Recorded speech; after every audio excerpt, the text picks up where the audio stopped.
ഹഫ്ന നല്ല കോൺഫിഡൻസ് ഉള്ളൊരു വരവാണല്ലോ. അങ്ങനെയല്ലേ വേണ്ടത് അല്ലേ? ഇപ്പൊ കുറെ സ്റ്റേജ് ഷോസ് ഒക്കെ പോയി തുടങ്ങി, കുറെ നല്ല നല്ല വേദികളൊക്കെ കിട്ടി തുടങ്ങി. അതൊക്കെ നമുക്ക് ഭയങ്കര സന്തോഷമുള്ള കാര്യമാണ്. ഇനി ഒരുപാട് ഒരുപാട് ഉയരങ്ങളിലേക്ക് പോകേണ്ട ഒരു സിംഗറാണ്. ഇന്ന് നമ്മൾ വിരഹം എന്ന റൗണ്ടിൽ ഏത് പാട്ടാണ് സെലക്ട് ചെയ്തിട്ടുള്ളത്? ഞാൻ പാടാൻ പോകുന്ന പാട്ട് അന്നും ഇന്നും സ്നേഹത്തിന്റെ സുവർണവർണ്ണ പൂക്കൾ കൊണ്ട്. ഇത് അതിന്റെ ആദ്യത്തെ വരിയായിരിക്കും അല്ലേ? പല്ലവിയിൽ ആദ്യത്തെ വരി മുഴുവനായിട്ട് ഒരു വാക്കായി വാചകമായി എന്നോട് പറഞ്ഞു കഴിഞ്ഞു. അപ്പൊ എന്തായാലും അന്നും ഇന്നും എന്നും ഹഫ്ന ഞങ്ങൾക്ക് പ്രിയപ്പെട്ട ഒരാളാണ്.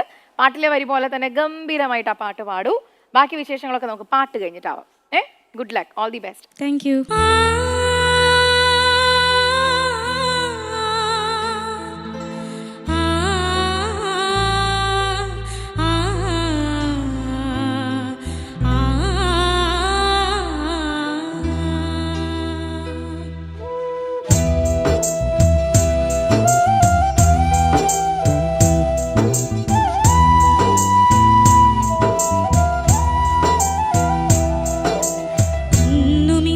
സ്നേഹ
കുറേ പാട്ടുകൾ ഈ സ്റ്റേജിൽ പാടിയിട്ടുണ്ട് അല്ലേ?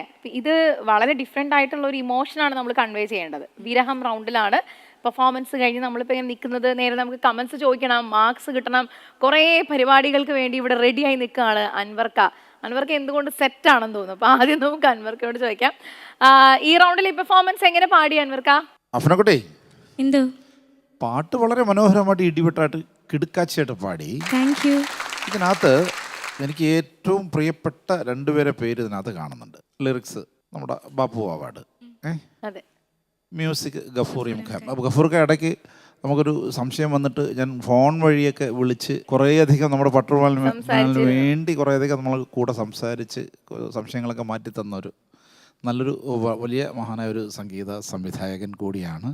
ഇതിനകത്ത് സിംഗർ എന്ന് പറഞ്ഞിട്ട് ന്യൂ സോങ് റിലീസ് എന്ന് കാണാം. ആരാണ് ഈ ന്യൂ സോങ് റിലീസ്? ഞാനാണ് ഈ പാട്ട് ഫസ്റ്റ് പാടുന്നത്. ഞാനാണ് ഈ പാട്ട് ആദ്യം പാടുന്നത്. പട്ടുമാരി ഞാനാണ് ആ പ്ലേബാക്ക് സിംഗർ. വാവ്, എൻ്റെ ദൈവം, എനിക്കൊരു സംശയം. ഞാനിപ്പം പാട്ട് പാടിയ ആള് ആരെന്നറിയാത്തതുകൊണ്ട് അങ്ങനെ എഴുതി വെച്ചിരിക്കുകയാണെന്നൊരു സംശയം മനസ്സിൽ വന്നു. എന്നാലും മക്കളെ, രണ്ട് കിടിലം വ്യക്തികളുടെ പാട്ട് മക്കൾക്ക് പാടാൻ പറ്റിയില്ലേ? ഒരു പുതിയ ട്യൂണോടെ പിറന്നില്ലേ? തീർച്ചയായിട്ടും. വാവ്. ആദ്യം നന്ദി പറയേണ്ടത് നമ്മുടെ ലിറിക്സ് എഴുതിയ ബാപ്പു അവാർഡ്ക, അതുപോലെ ഈ നമ്മുടെ പട്ടുമാലിന് വേണ്ടി ഇതിന് ട്യൂൺ ചെയ്ത ഗഫൂർ എം ഖയാം. രണ്ട് ചങ്കുകൾക്കും എനിക്ക് ഏറ്റവും പ്രിയപ്പെട്ടവരാണ്. രണ്ടുപേർക്കും ഞങ്ങളുടെ എല്ലാവരുടെയും സ്നേഹം. പട്ടുമാൽ ടീമിന്റെ മൊത്തം ഓർക്കസ്ട്രേഷൻ നമ്മുടെ കമറുമായിരിക്കും. വേറെ വഴിയില്ലല്ലോ, ഓൾറെഡി ഉള്ളതാണ്. ട്രാക്ക് ഓൾറെഡി ഉള്ളത്. ഞാൻ ചോദിക്കട്ടെ, വേറെ ആരെങ്കിലും പാടിയതാണോ മുമ്പ്? ഇല്ല, പാടിയിട്ടില്ല. ചെയ്ത് ഓർക്കസ്ട്ര ചെയ്ത് അയച്ചു തരായിരുന്നോ? പുതിയ പാട്ട് ഈ നമ്മുടെ ഷോയ്ക്ക് വേണ്ടി വിത്ത് ഓർക്കസ്ട്രേഷൻ കൂടെ ചെയ്തു തരായിരുന്നോ? ആ, പിന്നെന്ത് വേണം? പൊളിയല്ലേ? അപ്പൊ അദ്ദേഹത്തിന് ഒരു വലിയൊരു താങ്ക്സ് പറഞ്ഞ ആദ്യം ഒന്ന് പറഞ്ഞ മക്കൾ. Thank you so much. ഗഫൂർക്ക, വലിയ സന്തോഷം. നിങ്ങൾ നമ്മുടെ ഈ പട്ടുമാലിന് വേണ്ടി ഒരു ട്യൂൺ ഉണ്ടാക്കി. സാധാരണ പലരും പുതിയ പാട്ടുകൾ ഇങ്ങനെ ട്യൂൺ ഉണ്ടാക്കി എടുക്കാറുണ്ട്, പക്ഷേ വിത്ത് ഓർക്കസ്ട്രേഷൻ ഉൾപ്പെടെ അയച്ച് ഇതുവരെ ഒന്നുമില്ല. അത് ആദ്യമാണ്. അതിന് ഗഫൂർക്കൊക്കെ വലിയൊരു സല്യൂട്ട് നൽകുന്നു. ഇനിയും ഇതുപോലുള്ള ശ്രമങ്ങൾ, ഇതുപോലുള്ള സഹായങ്ങൾ ഞങ്ങൾക്ക് താങ്കളുടെ ഭാഗത്ത് നിന്ന് കിട്ടും എന്ന് പ്രതീക്ഷിക്കുന്നു. വലിയ സന്തോഷമുണ്ട് ഈ ഒരു എന്താ പറയുക, ഹഫ്നയെ പോലുള്ളൊരു പുതിയ ഗായികയ്ക്ക് വേണ്ടി ഇങ്ങനെ സമയം കണ്ടെത്തിയതിന്, ഇങ്ങനെ ട്യൂൺ ഉണ്ടാക്കിയതിന്, ഇങ്ങനെ വരികൾ എഴുതിയ ബാപ്പു അവാർഡ്ക, രണ്ടുപേർക്കും, രണ്ട് ചങ്കുകൾക്കും ഹൃദയം നൽകുന്നു. പിന്നെ പാട്ടിലേക്ക് ഇനിയിപ്പോൾ ഈ പാട്ട് അടുത്ത റിയാലിറ്റി ഷോ ബാക്കി കുട്ടികൾ ഇനി പാടൂല. അതെ, ഇനി ബാക്കിയുള്ളവർ എടുത്ത് പാടും, പല സ്റ്റേജിൽ കേൾക്കാം. എന്താ ഉഗ്രൻ ട്യൂൺ കേട്ടോ, എനിക്ക് ഭയങ്കര ഇഷ്ടപ്പെട്ടു. കാരണം വിരഹം എന്നുള്ള റൗണ്ടിന് പറ്റിയ സുന്ദരമായ വരികളല്ലേ. അന്നും ഇന്നും സ്നേഹത്തിൻ്റെ സ്വർണ്ണവർണ്ണ തൂവൽ കൊണ്ട് നിന്റെ ചിത്രം വരച്ചു എന്ന് പറയുക. അതായത് പ്രിയതമനോനുള്ള ഇഷ്ടം വരികളിലൂടെ അതിതീവ്രമായിട്ട് അവതരിപ്പിക്കുക ബാപ്പുക.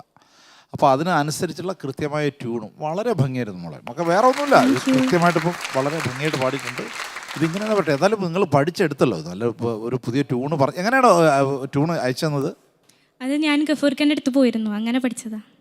അവിടെ പോയോ? മലപ്പുറത്ത് മമ്പാട്. ആ ഭാഗങ്ങളിലൊക്കെ ഞാനും എന്നെ എനിക്കും പലപ്പോഴും പാട്ട് തരുന്ന മനുഷ്യനാണ് കേട്ടോ ഈ ഗഫൂർക്ക. അവിടെ പോയി പുള്ളി പഠിപ്പിച്ചു അല്ലേ? ഇപ്പോഴും വലിയ താടിയൊക്കെ ഉണ്ടോ പുള്ളിക്ക്? ഒരു സൂഫിമാരനെ കാണുമ്പോൾ ഒരു ഫീലാണ് പുള്ളിയെ കാണുമ്പോഴേ. ഒരു അങ്ങനത്തെ ഒരു സൂഫി മ്യൂസിക്കൊക്കെ ഒരുപാട് ചെയ്തിട്ടുള്ള മനുഷ്യനും കൂടെയാണ്. അപ്പോൾ അങ്ങനെ ഒരു വലിയ കലാകാരനാണ്. നമുക്കൊക്കെ വേണ്ടി ഒരു പാട്ടുണ്ടാക്കി തന്നേക്കണേ കേട്ടോ. നന്നായി പാടി മക്കളെ, ഉഗ്രൻ. Thank you so much. Shabna, ഗഫൂർക്ക ഉദ്ദേശിച്ച എന്താണോ എനിക്കൊന്ന് അതിലും മേലെ ഹഫ്ന പാടി. ഇത്തിരി ബുദ്ധിമുട്ടുള്ള ട്യൂണാണ് പാടാനായിട്ട്. അങ്ങനെ ഈസി ആയിട്ട് അങ്ങനെ പാടി ഫലിപ്പിക്കാൻ പറ്റുന്ന ഒരു ട്യൂണല്ല. അത് വളരെ മനോഹരമായിട്ട് അത് ഫീലോട് കൂടി തന്നെ ഹഫ്ന അത് പാടി. അതിലാണ് നമുക്ക് ഇത്ര സന്തോഷം. Thank you. പിന്നെ എനിക്ക് തോന്നി ഇപ്പോഴത്തെ നമ്മുടെ പട്ടുറുമാലിൽ ഇനി വരുന്ന റിയാലിറ്റി ഷോസിൽ പിള്ളേർക്കുള്ള ഒരുവിധം ന്യൂ സോങ്സ് എല്ലാം ഇഷ്ടം പോലെ സോങ്സ്. കാര്യം നമ്മുടെ ഇവിടെ തന്നെ പിറവി കൊണ്ട എത്രയോ സോങ്സ് ആണ്. അതെ, ഇഷ്ടം പോലെ സോങ്സ് ആയി ഓൾറെഡി. നമ്മളിപ്പം ഇനിയിപ്പോൾ വരുന്ന എനിക്ക് തോന്നുന്നു ഓൾമോസ്റ്റ് 200 എപ്പിസോഡ്സും ആയി. അപ്പം നമ്മൾ ഇനിയുള്ള ഈ പുതിയ സോങ്സ് ഇങ്ങനെ ലൈക്ക് അല്ലേ അതെ, വന്നുകൊണ്ടിരിക്കുകയാണ്. എടുത്തോണ്ടേ ഇരിക്കുകയാണ്. അപ്പം അത് തന്നെ തപ്പിയെടുത്താൽ മതി ആൾക്കാർക്ക് ഇനി ഒരു റിയാലിറ്റി ഷോ നടത്താനായിട്ട് തന്നെ. എന്തായാലും ഒരുപാട് സന്തോഷം മോളെ, നന്നായിട്ട് പാടി.